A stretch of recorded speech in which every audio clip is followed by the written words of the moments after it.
Akizungumza wakati wa hafla ya makabidhiano ya mbegu hizo, Joshua Msimu, afisa kutoka Kopla, amesema kuwa hatua hiyo inalenga kuwawezesha wakulima kuongeza uzalishaji wa zao la mbaazi na kuinua kilimo cha zao hilo katika mkoa wa Songwe pamoja na wilaya zake. Kuleta hizi mbegu itakuwa ni kichocheo kikubwa sana katika mkoa wa Songwe na wilaya zake, kwa sababu ni miongoni mwa mikoa mikubwa inayozalisha mazao mbalimbali.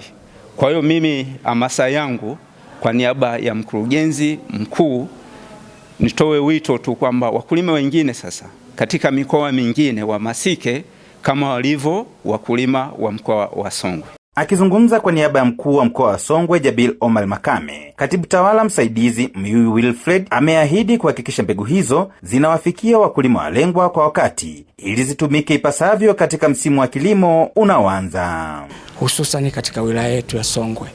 Tunashukuru sana kwa ahadi hiyo aliyotoa na ameitekeleza sawa sawa. Kwa hiyo sisi kama mkoa wa Songwe tunaahidi kwamba tunazipeleka mbegu hizi kwa wakulima ambao tayari tumekwisha wahamasisha waweze kulima kilimo cha mbaazi na waweze kuongeza kipato chao. Tunamshukuru tena Rais Dr. Samia kwa kazi nzuri anayoendelea kuifanya kwa mkoa wetu wa Songwe. Kwa upande wake, katibu tawala uchumi na uzalishaji mkoa wa Songwe amesema mbegu hizo za mbaazi tani 2.9 zitasaidia kuwawezesha na kuwainua wakulima wa mkoa huo, huku akiwataka wakulima kuhakikisha wanazitumia mbegu hizo vyema kwa kufuata kanuni bora za kilimo. Tunataraji hizi tani 2.9 zinakwenda kulima takribani hekari 290. Ni kiasi kikubwa sana hicho. Kwa tunaamini kabisa uchumi wa Wanasongwe unaenda kukua.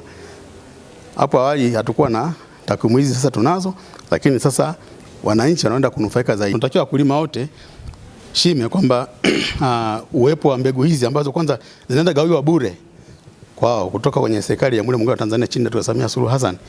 Wao tunataka sasa wakatimize wajibu wao. Kila mdau hapa na wajibu wake. Kwa mkulima, yeye kama mkulima, tunaomba sana waende wakatendee haki mbegu hizi. Walime wafuate taratibu za kitaalamu, wapate ushauri kwa wataalamu ili wazalishe kwa tija zaidi. Samuel Mpogole, Hope Channel Tanzania.